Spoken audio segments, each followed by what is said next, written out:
ওলি আল্লাহর দরবারের সাথে যেই আপনার মনে করেন যে আপনার টক্কর দিতে ছাড়ে, মনে রাখবেন আল্লাহ বলে দিয়েছে ইউরিদুনা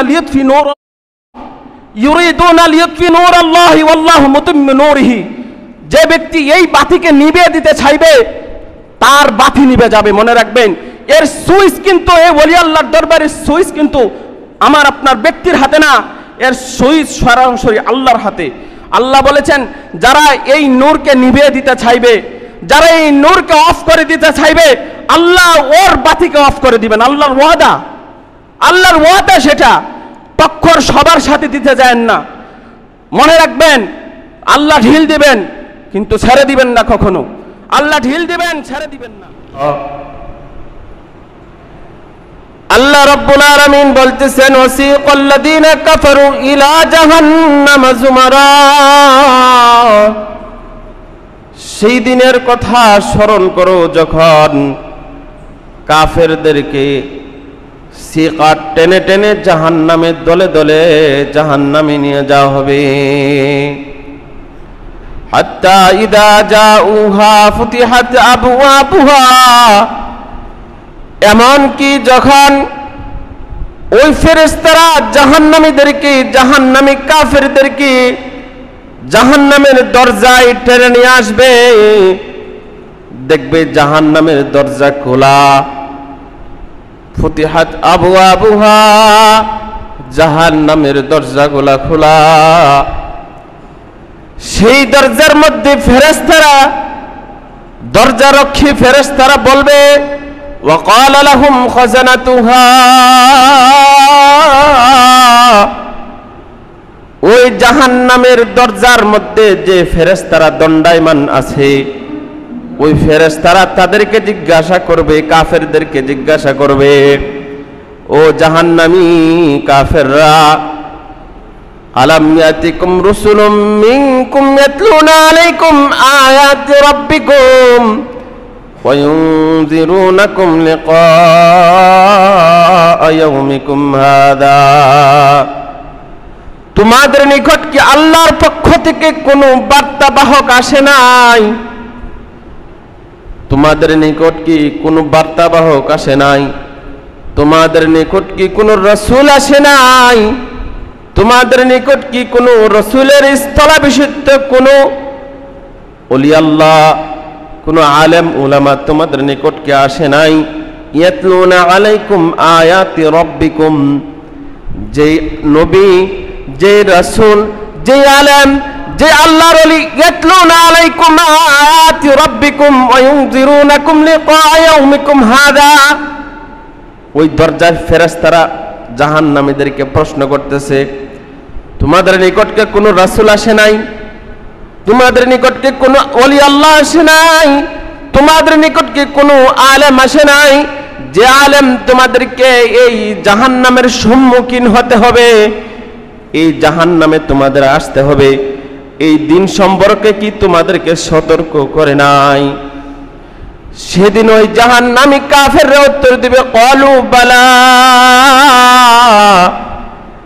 সেদিন ওই জাহান্নামীরা উত্তর দিবে হ্যাঁ হ্যাঁ, আমাদের নিকট রাসূল আসছিল, আমাদের নিকট নবী আসছিল, আমাদের নিকট ওলি আল্লাহরা আসছিল, আমাদের নিকট আলেম উলামা আসছিল, কিন্তু আমরা সেই আলেম উলামাদের কথাগুলোকে আমরা উপেক্ষা করেছি। আমরা আলেম উলামাদের কথাগুলোকে, আল্লাহর কোরআন থেকে যারা কথা বলতো, রাসূলের হাদিস থেকে যারা কথা বলতো, তাদের কথাগুলোকে আমরা উপেক্ষা করেছি, ক্রিটিসাইজ করেছি।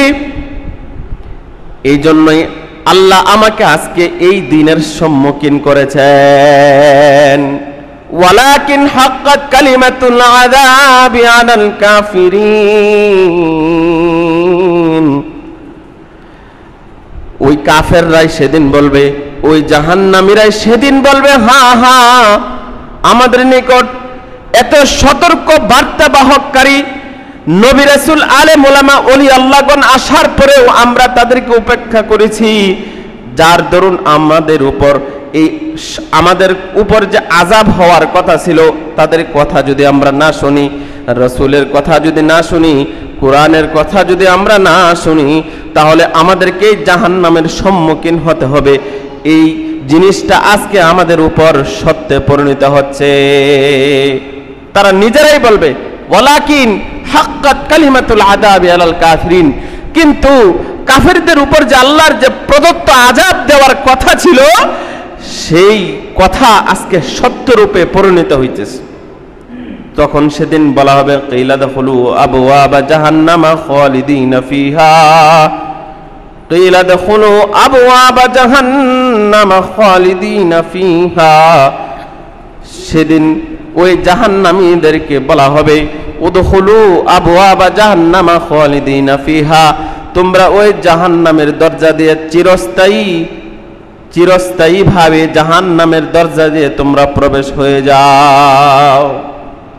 ফাবিইসা মাসওয়াল মুতাকাব্বিরিন, আল্লাহ বলতেছেন সুতরাং যারা অহংকার করে, যারা অহংকার প্রদর্শন করে, যারা অহংকার বশত রাসূলদের কথা শুনে না, কুরআনের কথা শুনে না, ওলি আল্লাহর কথা শুনে না, আলেম উলামাদের কথা শুনে না, সেই অহংকারীদের আশ্রয়স্থল কোথায় না নিকৃষ্ট।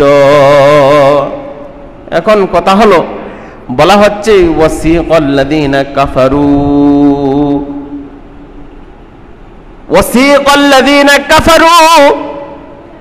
যেদিন কাফেরদেরকে জাহান্নামে টেনে টেনে নিয়ে যাওয়া হবে, দলে দলে টেনে টেনে নিয়ে যাওয়া হবে। এখন কথা হলো কাফের কাকে বলে? কাফের বলতে আমরা সাধারণত কি বুঝি? আমরা সাধারণত কাফের বলতে যারা মুসলমান না তারাই কাফের, ঠিক না? এটাই তো বুঝি আমরা।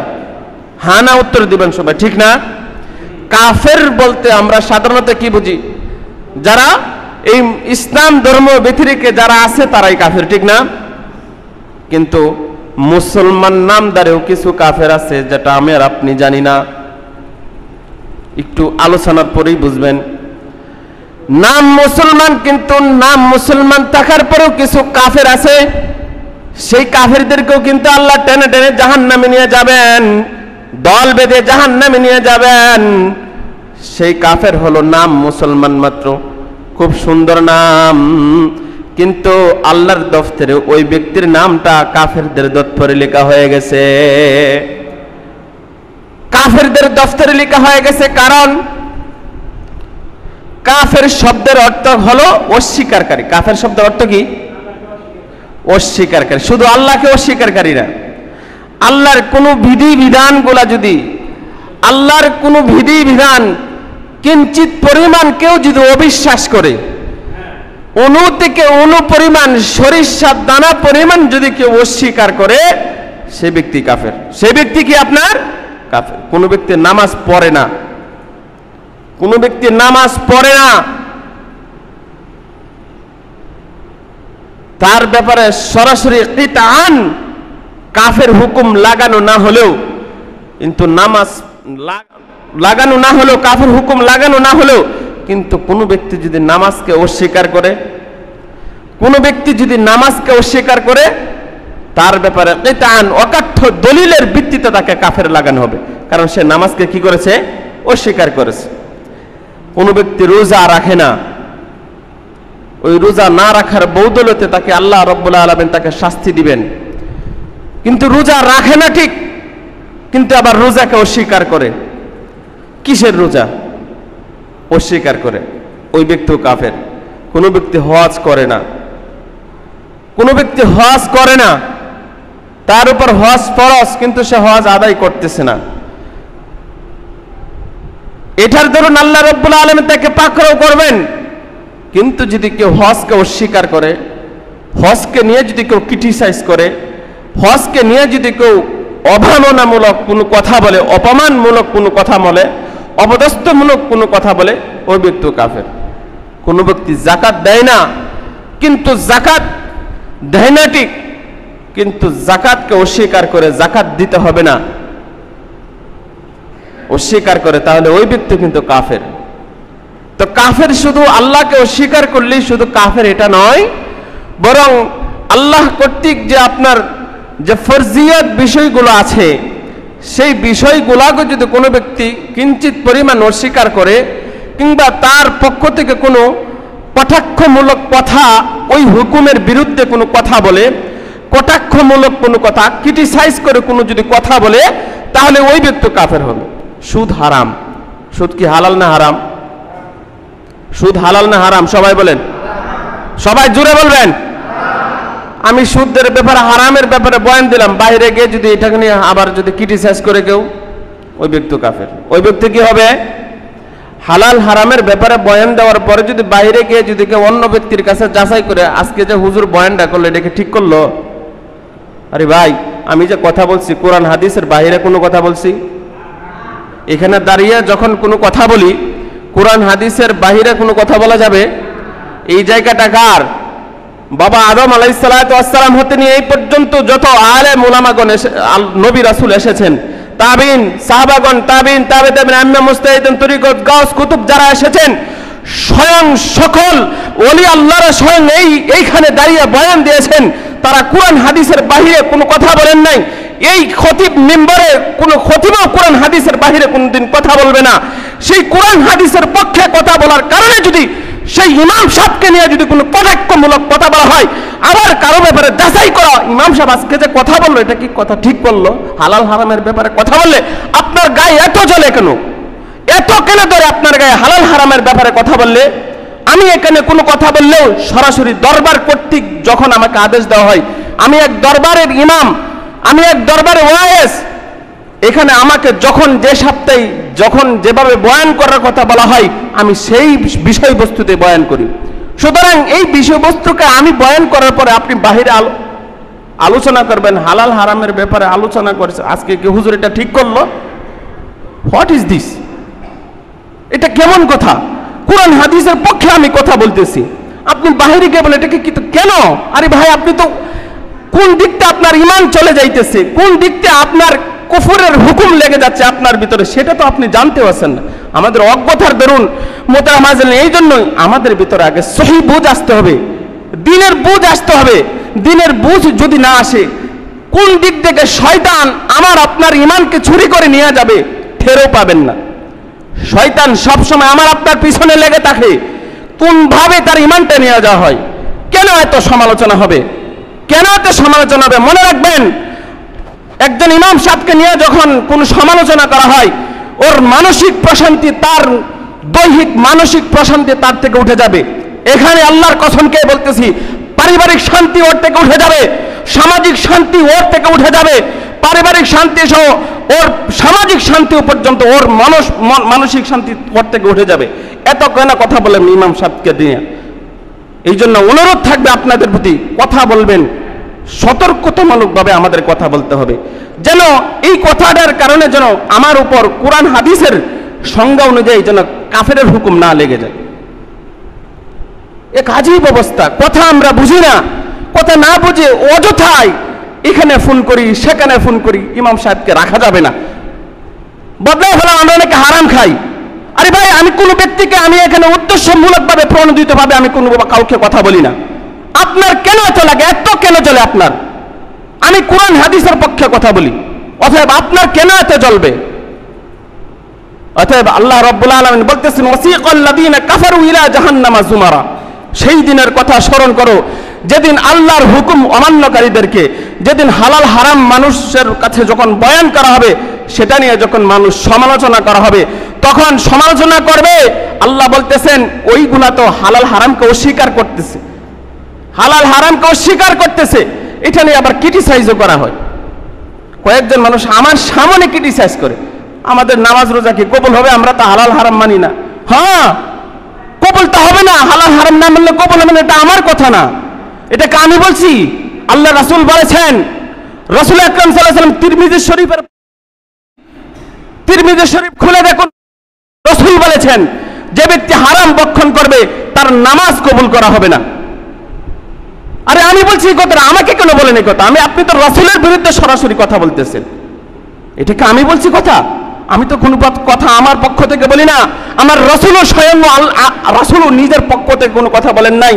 রাসূল বলেছেন, আল্লাহ রাব্বুল আলামিন রাসূলকে লাইসেন্স দিয়েছেন, ওমা ইয়ানতিকু আনিল হাওয়া ইন হুয়া ইল্লা ওয়াহয়ুন ইউহা। আমার রাসূল স্বয়ং আল্লাহর রাসূলও কোনো নিজ পক্ষ থেকে কোনো কথা বলে নাই, বরং যেই কথাটা আল্লাহর পক্ষ থেকে ওহীপ্রাপ্ত হিসেবে তিনি পেয়েছেন তিনি সেই কথাটাই বলেছেন। সুতরাং রাসূলও নিজের পক্ষ থেকে কথা বলে নাই, আমিও নিজের পক্ষ থেকে কোনো কথা বলি না।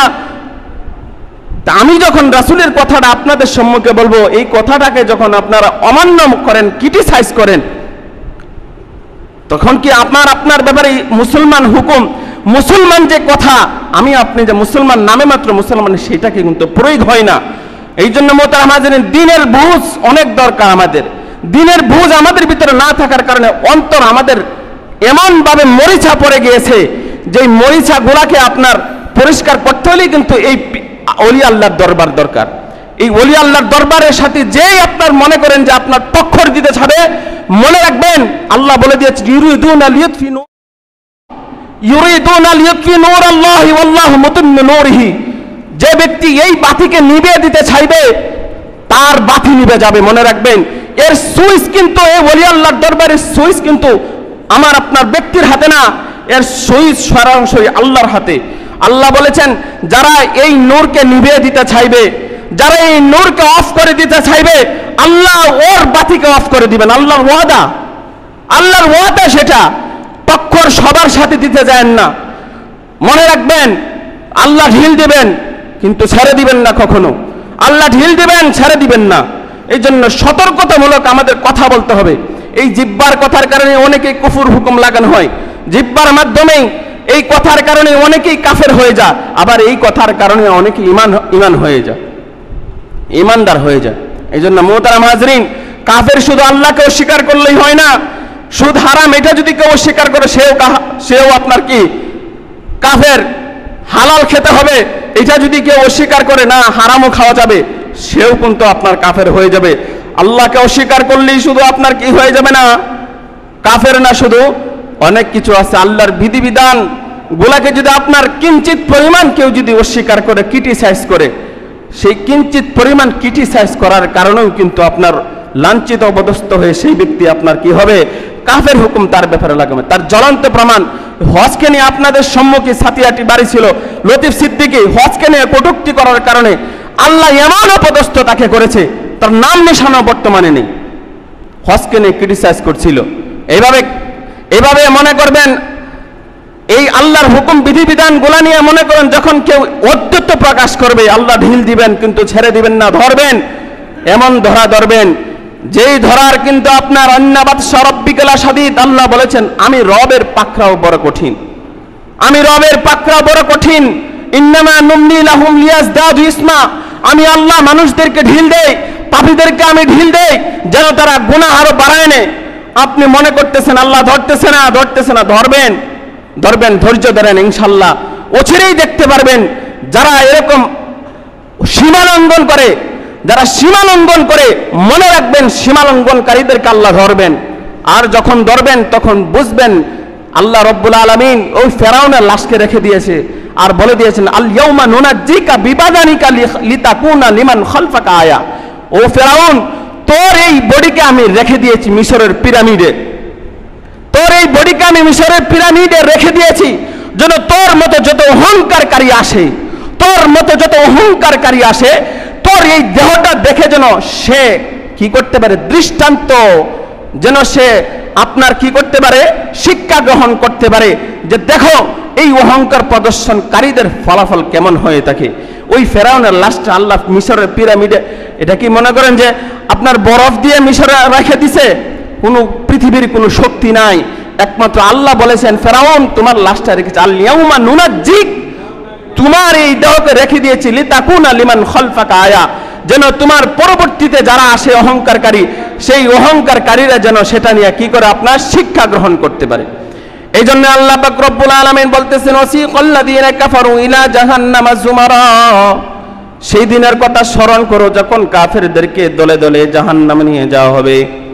হাত্তা ইদা জাউহা ফুতিহাত আবওয়াবুহা, এমনকি যখন ওই কাফেররা আল্লাহর হুকুম অমান্যকারীরা ওই কাফেররা যখন জাহান্নামের দরজায় আসবে, জাহান্নামের দরজায় আসার পর আল্লাহ রাব্বুল আলামিন ওই ফেরেশতাদের মুখ দিয়ে প্রশ্ন করাবেন, আলাম ইয়াতিকুম রাসূলুম মিনকুম ইয়াতলুনা আলাইকুম আয়াতি রাব্বিকুম, তোমাদের নিকট কি এমন কোন রাসূল আসে নাই, এমন কোন বার্তাবাহক আসে নাই, এমন কোন ওলি আল্লাহ আসে নাই, এমন কোন আলেম ওলামা আসে নাই যে আলেম ওলামা আয়েশা আল্লাহর যে আয়াত নিদর্শনগুলা হালাল হারামের ব্যাপারে, আপনার নামাজ রোজার ব্যাপারে, সব কিছুর ব্যাপারে তোমাদের কাছে বর্ণনা দিবে, এমন কোন কেউ কি আসে নাই? সেদিন তারা উত্তর দিবে ক্বালু বালা, হ্যাঁ আমাদের নিকট আসছিল, ওয়ালাকিন হাক্কাত কালিমাতুল আযাবি আলাল কাফিরিন, কিন্তু কাফেরদের উপর যে আল্লাহর যে আযাবের প্রদত্ত আযাবের কথা আছে সেই কথা আজকে সত্য পরিণত হয়েছে। কিলা দুখুলু আবওয়াবা জাহান্নামা খালিদিনা ফিহা, বলা হবে উদখুলু আবওয়াবা জাহান্নামা খালিদিনা ফিহা, তোমরা ওই জাহান্নামের দরজা দিয়ে চিরস্থায়ী ভাবে প্রবেশ হয়ে যাও। ফাবিসা মাসওয়াল মুতাকাব্বিরিন, আল্লাহ বলতেছেন সেই সমস্ত অহংকার প্রদর্শনকারীদের আশ্রয়স্থল কতই না খারাপ, ওই আশ্রয়স্থল কতই না খারাপ। এই জন্য মোহতারাম হাজিরিন, আমার আপনার সেই জবানকে নিয়ন্ত্রণ করতে হবে। আল-লিসান ইয়াকদাহুল ইনসানা, প্রবাদ বাক্যের মধ্যে আছে জবান মানুষকে লাঞ্ছিত করে, আর এই জবানের মাধ্যমে মানুষ কি হয়? ইমানদার হয়, আর এই জবানের কথার মাধ্যমে মানুষ বেঈমান হয়ে যায়। এই জন্য কথা বলতে হবে, আমাদের ক্রিটিসাইজ করতে হবে সীমার ভিতরে, আল্লাহর কোনো হুকুম নেই, আল্লাহর কোনো সীমা, আল্লাহর কোনো হালাল হারামের ব্যাপারে বলেন, নামাজের ব্যাপারে বলেন, সুদের ব্যাপারে বলেন, রোজার ব্যাপারে বলেন, হজের ব্যাপারে বলেন, এই সমস্ত বিধিবিধান নিয়ে কোনোদিন ক্রিটিসাইজ করবেন না। যদি এই সমস্ত বিধিবিধান আমি মানতে পারি না, সেটা আমার ব্যর্থতা, আমি মানতে পারি না, অনুতপ্ত হব, লজ্জিত হব, কোনো না কোনো দিন আল্লাহ আমাকে হেদায়েত দিবেন। কিন্তু যদি আমি অনুতপ্ত না হই, লজ্জিত না হই, বরঞ্চ যদি আমি আরো বেড়ে যাই, আল্লাহ রব্বুল আলামিন কোনোদিন আপনাকে হেদায়েত দিয়ে দেবে না। আল্লাহ তো হেদায়েত দেন কাদেরকে? যারা তাওয়াজু, বিনয় প্রদর্শন করে, যারা অনুতপ্ত হয়, যারা লজ্জিত হয়, হাই হাই আমি পারতেছি না, অনুতপ্ত হবেন, আল্লাহ কোনো না কোনো দিন আপনাকে হেদায়েত দিয়ে দিবেন। কিন্তু অনুতপ্ত না হয়ে যদি আপনি যদি আরো এটা বড় করেন, কানে সব কিছুই কিন্তু আসে, আমাদের সব আসে, মনে করেন কোন দিক দিয়ে কি হয় না হয় সবই কিন্তু আসে। যদি এটা নিয়ে অনেক বড় করতে চান, সেটা কিন্তু আল্লাহ রাব্বুল আলামিন বড় করে আপনাকে ধরবেন। কিন্তু এই জন্যই কথাবার্তা আমাদের সতর্কতা সহিত বলতে হবে। আল্লাহর হস্তে এই রমজানুল মুবারক মাস, হিংসা বিদ্বেষ ছেড়ে দিয়ে আসুন। রাসূল আকরাম সাল্লাল্লাহু আলাইহি ওয়াসাল্লাম বলেছেন, হাদা শাহরুন মুসাওয়াত, এই মাসটা হলো সহমর্মিতার মাস, ভ্রাতৃত্ব বন্ধনের মাস। এখানে কেন এই রমজান মাসে কেন হবে ভ্রাতৃত্ব বন্ধন ছেড়ে দিয়ে কেন হিংসা বিদ্বেষ হবে? আসুন, এই মাসটা রাসূল আকরাম সাল্লাল্লাহু আলাইহি ওয়াসাল্লাম হাদিসের মধ্যে বলেছেন মানুষদের গুনাহ থেকে মুক্ত করে দেওয়া হয়, তবে ওই ব্যক্তিকে মাফ করা হয় না, হিংসুক ব্যক্তিকে মাফ করা হয় না।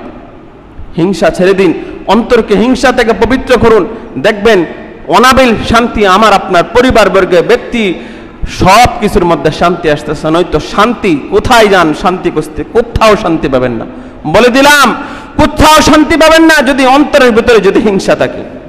এই জন্য আসুন হিংসা ছেড়ে দিই, হিংসা ছেড়ে দিয়ে আমরা আসুন আল্লাহর পায়ে একত্র সেজদা দিই, আল্লাহকে ডাকি একত্রে একভাবে, দিলটাকে নরম করে দিই, মনটাকে নরম করে দিই, আল্লাহর কাছে চান। সমস্ত প্রয়োজন মিটানে ওলা তো আমার আপনার মাওলা আল্লাহ, সমস্ত কিছু পূরণ করলে তো আল্লাহ, সব কিছু দেখতেছেন আল্লাহ। এই জন্য মোহতারাম হাজরিন, উপায় নাই, আল্লাহর সেই আদেশ নিষেধ বিধিবিধানগুলোর সাথে যদি অদ্যত্ত অহংকার প্রদর্শন করি, আমার আপনার আশ্রয়স্থল কিন্তু ভালো হবে না। এই জন্য মোহতারাম হাজরিন, বিনয় অবলম্বন করি, হিংসা বিদ্বেষ ছেড়ে দেই, ভ্রাতৃত্ব বন্ধন বেশি বেশি স্থাপন করি। আল্লাহ দেখবেন আমাদের কল্যাণের ফয়সালা করবেন। আল্লাহ রাব্বুল আলামিন আমাদেরকে এই মাসের হক আদায় করে সম্পূর্ণভাবে রোজাগুলো রাখার তৌফিক দান করুন, আমিন। ওয়া আখিরু দাওয়ানা আলহামদুলিল্লাহি রাব্বিল আলামিন। দুরূদ শরীফ একবার আল্লাহুম্মা সাল্লি ওয়া সাল্লিম।